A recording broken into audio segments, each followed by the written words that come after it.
என் அன்பு குழந்தையே, உனக்கான நல்ல விஷயங்களை செய்து கொடுப்பதற்காகவே உன் தாயானவள் இன்று உன்னை தேடி வந்திருக்கின்றேன். என் பிள்ளையே, நான் சொல்வதை இன்று நீ கவனமாக கேள். ஒரு முக்கிய விஷயத்தை பேசுவதற்காக காத்து கொண்டிருக்கின்றேன். இந்த அம்மாவை உன்னுடைய தாயாக நினைப்பாயானால் நிச்சயமாக இன்று என் வாக்கினை நீ கேட்காமல் சென்று விடாதே. நான் உன்னை என்னுடைய பிள்ளையாக நினைத்து தேடி வந்திருக்கின்றேன் அல்லவா? அப்படியானால் நீயும் என்னை உன் அம்மாவாக நினைத்து என் வாக்கினை கேட்க வேண்டும் அல்லவா? இன்று நீ என்னை உன் அம்மாவாக நினைத்து இந்த வாக்கினை கேட்டுவிடும் பட்சத்தில் நிச்சயமாக உன் வாழ்க்கையில் ஒரு முக்கியமான விஷயத்தை அம்மா உனக்கு நடத்தி கொடுத்து விடுவேன். அம்மா, நான் உன் வாக்கினை கேட்டால்தானே நீ எனக்கு நிறைவேற்றி கொடுப்பாயா? இல்லை என்றால் நீ அப்படியே விட்டுவிடுவாயா என்று சொல்கின்றாய் அல்லவா? நான் சொல்கின்ற விஷயம் என்ன தெரியுமா? ஒரு சில விஷயங்கள் உன் வாழ்க்கையில் தொடர்ச்சியாக உனக்கு நடக்க காத்து கொண்டிருக்கின்றது. ஆனால் என் பிள்ளை, நீயோ இந்த விஷயங்கள் எல்லாம் நல்லதாக நடக்கும் பொழுது அதை உணராமல் நின்று விடுகின்றாய். அதைத்தான் உன் தாயானவள் உனக்கு நான் சொல்லித் தருகின்றேன். என் அன்பு குழந்தையே, உனக்கு எப்பேற்பட்ட கஷ்டமான சூழ்நிலைகள் வந்தாலும் உன் அம்மா நான் துணை இருக்கின்றேன் என்பதை நீ ஒவ்வொரு தூரமும் மறந்து விடுகின்றாய். உன் அம்மாவின் விருப்பத்தை தான் நான் உன் வாழ்க்கையில் நடத்தி கொண்டே இருக்கின்றேன் என்பதனை நீ மறந்து விடாதே.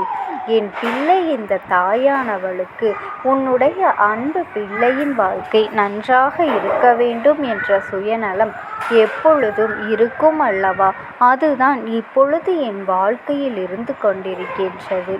இந்த வாழ்க்கை முழுவதுமே உனக்காக எப்பொழுதுமே நல்லது நடத்த வேண்டும் என்றுதான் எல்லா முயற்சிகளையும் செய்து கொண்டிருக்கின்றேன். ஆனால் காலத்தினுடைய கட்டாயம், விதியினுடைய வழி, உனக்கு வாழ்க்கையில் சில விஷயங்கள் இப்படிதான் நடக்க வேண்டும் என்று இருக்கும் பொழுது உன் தாயானவள் நானும் அதன் மீது அதிக கவனத்தை செலுத்த வேண்டும் அல்லவா? அம்மா மட்டும் எப்படி நடந்தாலும் பரவாயில்லை, உன் வாழ்க்கை எப்படி போனாலும் பரவாயில்லை என்று நினைத்து விட்டுவிட முடியாது அல்லவா? உனக்கு வாழ்க்கையில் நான் தர வேண்டும் என்று நினைக்கின்ற விஷயங்கள் ஒவ்வொன்றுமே நிரந்தரமானதாக இருக்க வேண்டும் என்ற சூழ்நிலையிலும் உன்னை விட்டு செல்லக்கூடாத விஷயங்களாக இருக்க வேண்டும். எப்பேற்பட்ட சூழ்நிலையிலும் என் பிள்ளையின் வாழ்க்கையிலிருந்து இந்த விஷயங்கள் எல்லாம் உன்னை விட்டு சென்றுவிடக் கூடாது. அதிக கஷ்டங்களை அனுபவித்து அதிக சோதனைகளை சந்தித்து என் பிள்ளை உன் வாழ்க்கையில் பெறுகின்ற ஒவ்வொரு விஷயத்தையும் நல்லபடியாக வாழ்க்கையின் பொக்கிஷமாக தனக்கு கிடைத்த வரமாக பாதுகாக்க வேண்டுமே தவிர ஒரு நாளும் ஏதோ கிடைத்தது ஏதோ சென்றது என்று விட்டு விடக்கூடாது. உனக்கு கிடைப்பதற்கு முன்பாகவே அதனினுடைய அருமை நன்றாக உனக்கு புரிய வேண்டும்.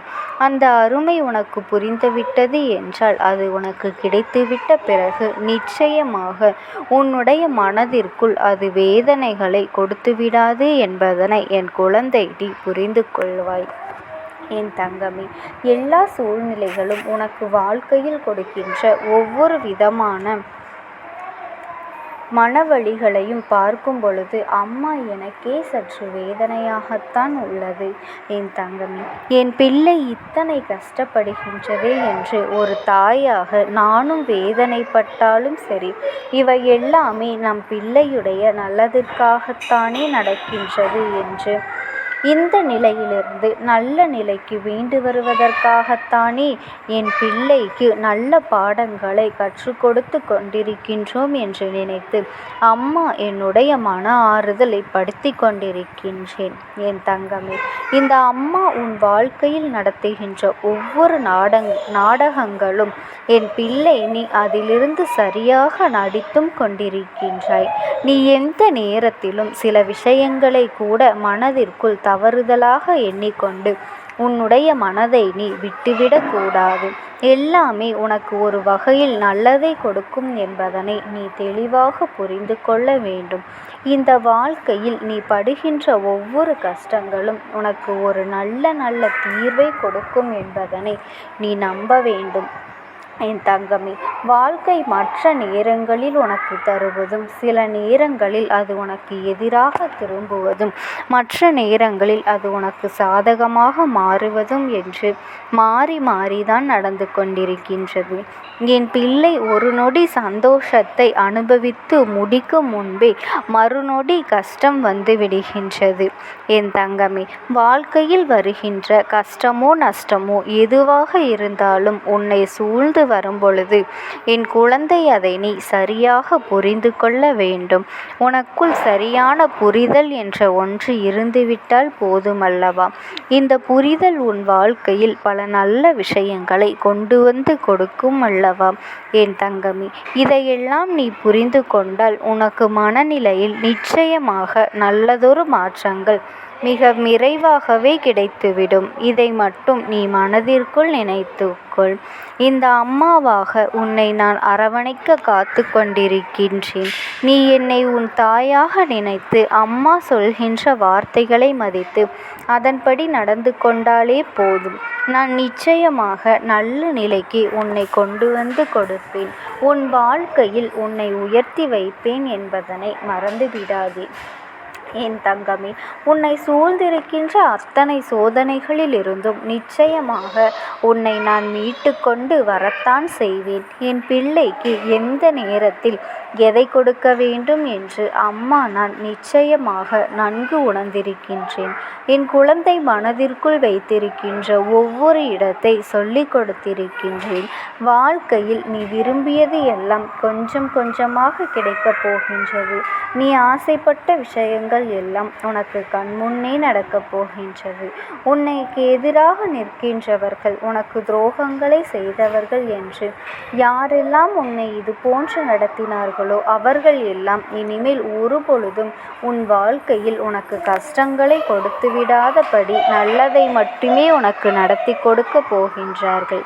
என் தங்கமே, நான் என்றென்றைக்கும் இந்த வாழ்க்கையில் உனக்கான நல்ல விஷயங்களை நிச்சயமாக நடத்தி கொடுக்கத்தான் போகின்றேன். ஒவ்வொரு விதமான சூழ்நிலையில் இருந்து என் பிள்ளை நல்ல மாற்றங்கள் வர வேண்டும். என் தங்கமே, நீ நினைக்கலாம், அம்மா சொல்வது போல எல்லாம் வாழ்க்கை ஒன்றும் அவ்வளவு எளிதல்ல. சுற்றி இருக்கின்ற மனிதர்களை நீ சற்று சமாளித்து பார்த்தால் தெரியும் இந்த வாழ்க்கையை நான் எவ்வளவு கஷ்டமாக வாழ்ந்து கொண்டிருக்கின்றேன் என்று. என் தங்கமே, எத்தனை கஷ்டப்பட்டு இந்த வாழ்க்கையை நீ வாழ்ந்து கொண்டிருக்கின்றாயோ அத்தனை கஷ்டப்பட்டு இந்த வாழ்க்கையில் நீ முன்னேறியும் விடுவாய் என்பதனை முதலில் புரிந்து கொள். இந்த மனிதர்களின் மனது என்னவென்று அறியாதவளா உன் தாயானவள்? எல்லோரையும் நான் பார்த்து கொண்டுதானே இருக்கின்றேன். அவரவர்கள் சூழ்நிலைக்கு ஏற்ப எப்படி அவர்கள் மனதை மாற்றிக்கொள்கின்றார்கள் என்பதனையும் நான் கண்டுகொண்டுதான் இருக்கின்றேன். இவர்களை எல்லாம் கணக்கில் வைத்து கொள்ளாமல் நீ உன் வாழ்க்கையில் உனக்கான விஷயங்களை மட்டும் தேடிக்கொண்டே இரு. உன்னை பற்றி இல்லாததையும் பொல்லாததையும் மற்றவர்களிடத்தில் சொல்லி உன் பெயரை கெடுக்க அவர்கள் பல முயற்சிகளை செய்யத்தான் செய்வார்கள்.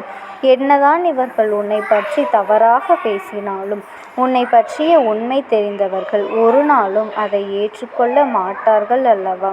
நீ இதிலிருந்தும் ஒரு நல்ல பாடத்தை கற்றுக்கொள்ளலாம். உண்மையில் உன்னை பற்றி தெரிந்தவர்கள், உன் மனதை பற்றி தெரிந்தவர்கள் உன்னை நிச்சயமாக காயப்படுத்த மாட்டார்கள் என்பது உனக்கு நன்றாகவே தெரியுமல்லவா? என் அன்பு குழந்தையே, நீ எதற்காகவும் கவலைப்படாமல் தைரியமாக இரு. இந்த அம்மாவினுடைய அன்பும் ஆசீர்வாதங்களும் உனக்கு எப்பொழுதுமே முழுமையாக கிடைத்து கொண்டே இருக்கும். ஓம் சக்தி. ஓம் ஆதிபரா சக்தி.